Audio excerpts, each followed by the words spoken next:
And now we're taking another 100-year stride through history. And this is Hampton Court, home to the most famous of all English kings. We're talking overweight. We're talking Tudor. We're talking 6 wives.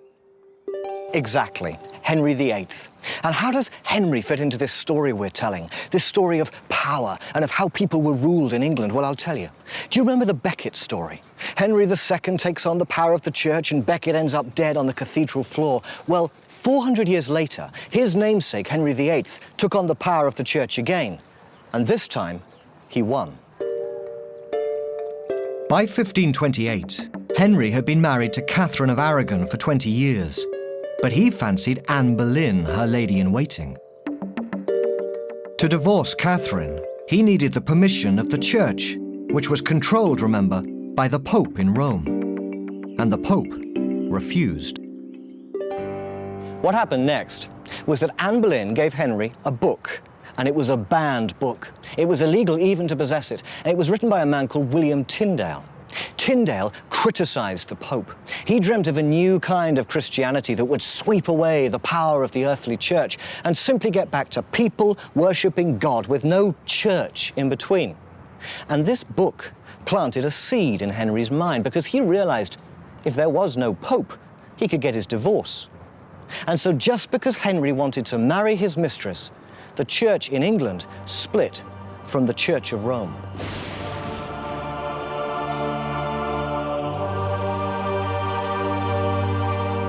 This is Rievaulx in Yorkshire, one of numerous abbeys, monasteries, priories, closed down in what's now known as the Reformation. It was all perfectly legal. Henry went to Parliament and he was declared the supreme head of the English church, and he set to work destroying the church's earthly power. And most of the MPs went along with it because they, like Tyndale, mistrusted the power and wealth of the church. But also, the church had land.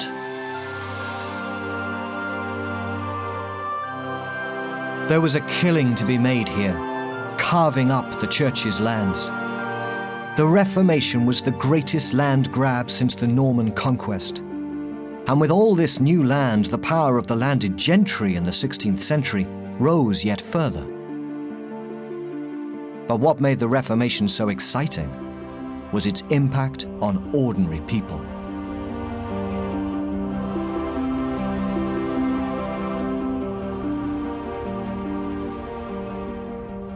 I've come to St. Michael's in Copford Green in Essex, not just to admire these magnificent wall paintings, but to show you this. It's a rood screen, not R-U-D-E, rood, but R-O-O-D. And in churches before the Reformation, screens like this separated the people who sat down there from the altar. Only the priest could approach the altar, because remember, the church taught that only through the church, through the priests, could the people be with God. And the Reformation tore down these barriers between God and the people. And for the first time, people came to believe there was nothing separating them from God. God was with them. And this idea filled them with energy. It gave them hope. And another thing that happened with the Reformation, Bibles, for the first time, were printed in English. Before then, they'd all been in Latin.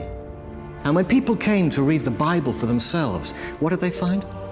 Wonderful stories of a man called Jesus who came to give hope not to the rich, but the poor. And stories of bad kings punished by God. So yes, the Reformation made Henry more powerful, but he had opened a can of worms.